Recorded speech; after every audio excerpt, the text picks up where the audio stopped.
Welcome, golf fans, pursuers of knowledge and the almighty dollar. This is your golf guru bringing you the 2021 Tournament of Champions, my hidden gems. These are the guys that are going to help you hopefully gain some value. Everybody, of course, is a no-cut event. We've only got 42 guys to pick from, so we have to get unique. We have to find some leverage, and we also have to find the guys that maybe not everybody's going to pick in that's going to, produce the points. And so I've got a couple, as you see right on the front there, that I think are going to be good plays. Not guys that I would typically play, but I'm going to talk about why I think they are live in this tournament. Also, this is for tournaments. This is not for a cash game. I've had some of my subscribers ask me, hey, when you're talking about the different guys, who would you play in a cash game versus GPP? Typically, just at a high level, anyone that I'm picking in the kind of top plays, those are all guys I'd play in a cash game or GPP. When I get to the hidden gems, it's guys that probably wouldn't play in a cash play, but it's guys that help you unlock and maybe build two top players, two 10,000 players, and still who I think can make it to the weekend or provide value. In this case, outperform what they cost. And so I just want to kind of make that clear. All right, let's get into this. So if you saw my show yesterday, I talked about the key areas that the players are going to need to do to win this tournament. One of the key areas over driving distance is, of course, avoiding three putts. And I think it might be even actually more valuable out of all of them. The number one thing is avoiding the three putts, getting up and down, because these are very large green complexes. I think everybody, to a majority, is going to hit these fairways. They're going to hit the greens. It's what do they do on there? And if they're not sticking it within 10 feet, outside of 20 to 30 feet, can they get up and down? And so that's what we're going to focus on. And that's what I focused on finding kind of where's the value in the hidden gems. And so you can see here at Kapalua, at the Plantation course, that the average three putt versus an average tour event is not double, but it's pretty significant, right? And if you look at guys over the past history who either won or within the top 10, did this very well. So hence it kind of, the facts bear out. Okay, so the first thing I did is I created a custom stat model, and all I wanted to do is focus on the field and who did very well putting on Bermuda. So who's a Bermuda specialist? And this is over their complete body of work. So this is all the rounds they've ever played on Bermuda. And I'm not so much worried. I left these in here because I wanted to see driving distance approach. But the key things I was looking at is three putt avoidance and, of course, the putting stats. So the first thing I looked at is who's the top 10 putters in this field on Bermuda over their life body of work. And the three guys that popped up, of course, Brian Gay, but he just does so many other things, not good that, I'm not. But Brendan Todd, I thought was interesting, and Leishman. And then we'll dive in a little more why I think those three guys are the guys. And again, these are guys 7,500 and less, and ownership is going to be lower. Now, because it's a field of 42, we're not going to find the guys, very rare, maybe a couple that are less than 5% owned. But if we can find guys that are less than 15% owned, 10% owned, those are the guys that also can produce over the 4 days. All right, let's get into this more. The other thing I want to do is the second thing is, they got to get up and down, but they also have to be able to get on birdie streaks. This is a course that they can, they're going to go low on if the weather permits, and which it looks like the weather is going to be, favorable, not too windy, maybe a little wind, but nothing to be concerned about. And even when it has been windy, there has been rounds shot here that, are in the low 60s. So if you look at the list I got pulled up there, of course, Webb Simpson at top, you got DJ, Justin Thomas. I thought Ryan Palmer was interesting. But just from a putting perspective, it just didn't really work out. But I still like Ryan as a play at 7K. So I want to note that I didn't focus in on him. But Kevin Na and Mark Leishman pop up. And let's get into specifics. So let's talk about Mark. So, Mark's been pretty much a disaster since the restart. But let's talk about the highlights and why I think he could be a very good play here. So first off, he's cost you $7,400, which, honestly, I think it's a little pricey. But if you look at what's below him and his pedigree as a player, I think there is value there. And you can already see that he's already looking at 40% ownership. I think other people are kind of, on the same thought. So if you look at just when I ran that model, he ended up actually 11th over his whole body of work. I'm not really focusing, as I mentioned in my previous show, so much on recent form because a lot of these guys have been off a couple months, a month. Some have played in some different events, the QBE, the PNC, in Europe. But really, everybody's, I don't want to say they're coming cold, but we can't really go off so much what has been. And even in golf, as we've all seen, a lot of these guys that are playing in this tournament have had that disaster, miss 20 cuts and then win a tournament. So golf is just so volatile. You just don't know. But what we got to do is look at everything as a totality and make our best decisions. So the first thing, if you look at, the putting surface, Mark's typically a decent putter. Bermuda is his strongest putting surface. So that's the positive I liked. I like that on birdie or better, as you already saw, and just putting as a whole and outside 18 feet against this field. Let's make that very specific. Against the other 41 players, he ranks out, so putting avoidance, top 5, top 10 in putting, birdie or better, top 16. And then if we kind of just take a look at last year, what went on with Mark, right? So he came out beginning of the year, he won the Farmers, did okay, if you want to put it, the Genesis and the WGC, which is a no-cut event. And then actually had a second place at the Arnold Palmer, which is Bermuda grass. And then all of a sudden, we have the COVID shutdown.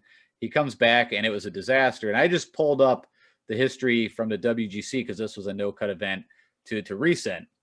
And so, if you look even at the Tour Championship, I think he was dead last or almost. I think there was maybe 1 or 2 players that was worse than him. But, I mean, it was just a nightmare. I mean, this one here at the BMW where he lost 22 strokes total to the field, that was like his worst showing ever. And I don't actually know. I tried to find out. I didn't see if he, had an injury or something he was dealing with. It never came out to why his game went so sideways.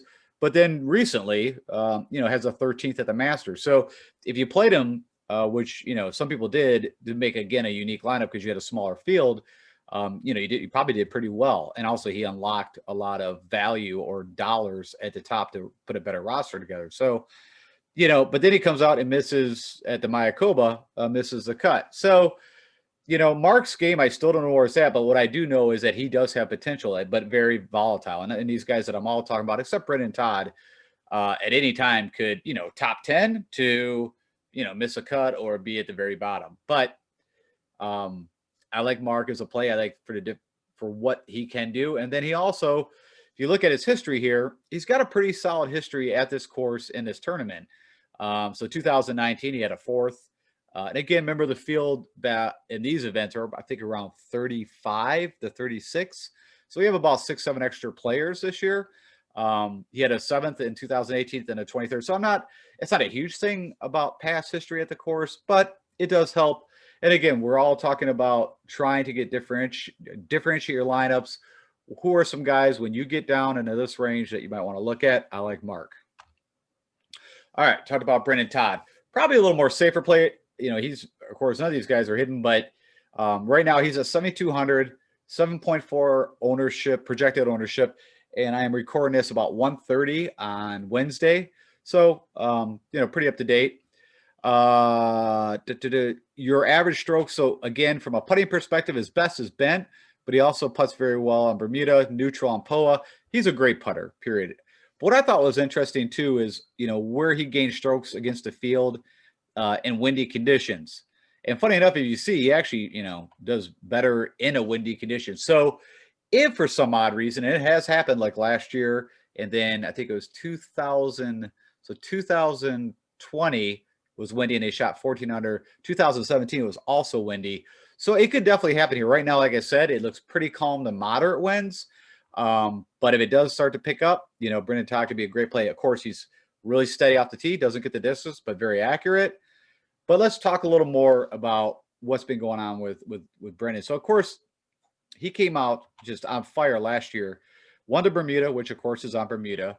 The Mayakoba Classic, he won that.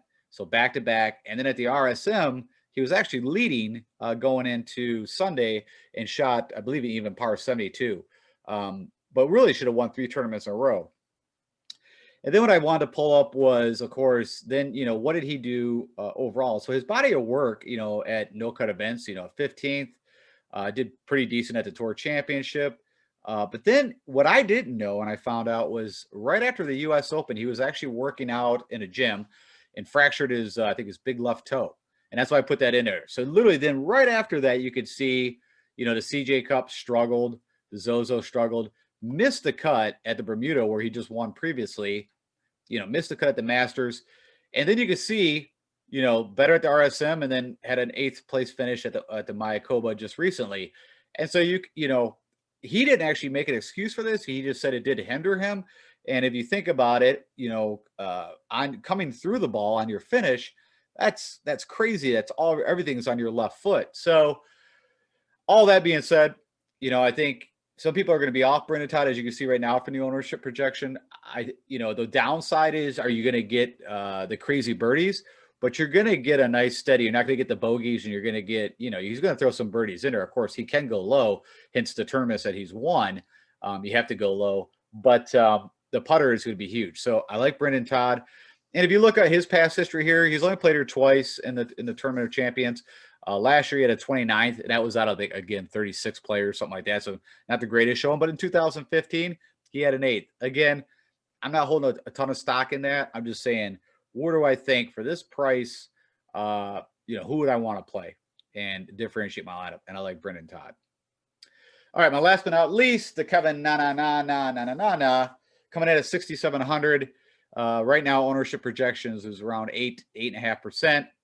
I don't typically play Kevin Na. Really, I'll play Todd. I haven't played Leishman in forever. So I want to make that preference. But again, in this field, and when we're down here, who out of the guys that are in the lower, except like I said, Ryan Palmer, I also, probably will sprinkle in. I think Kevin Na has a lot of upside and also, of course, is very volatile. So just for your information, again, best putting surface is Bermuda. Again, if you look up here, he actually ranked out over the whole span of his career, 10th in this model. Of course, driving distance is where, he's almost dead last, but approach is solid, 3-putt avoidance. Sand saves did come up. If you saw my preview, it was a key indicator. Birdie or better opportunities. He can get on a birdie run, but the putting, again, is what I like to see here. 8th against the field and 2nd outside of 25 feet. So he gets it done. I also pulled up just pretty much his no-cut events and what he's done recent, So the last we saw him in a PGA event was the Masters tournament, where he ended up, a 13th, which is pretty solid. Again, very large green complexes. Need to avoid 3 putts. I think, not the same. Of course, it's bent grass at Augusta, but I think the same kind of green complexes as in size, very large. Not a bad showing at the Zozo or the CJ Cup, the Tour Championship. That's like Leishman. I think it was only like 32 guys or something like that. So not so hot there. But the 2 WGCs, that's a field of like 78 players, reppable. And then I just threw this in here. If you saw the QB shootout, him and Sean O'Hare, which, Sean O'Hare is not that great of a player. But I think, it's not a bad ham and egg kind of combo because Sean can hit the ball pretty far. He ended up at a T2. So I just threw that in there. Nothing. I mean, it's just the most recent we've seen Kevin actually play. So there's some positive there. And then just past history again, I wouldn't hold a ton of stock into this. As his last time here, lost 13 strokes to the field, ended up with 32, which is like, not dead last, but almost dead last.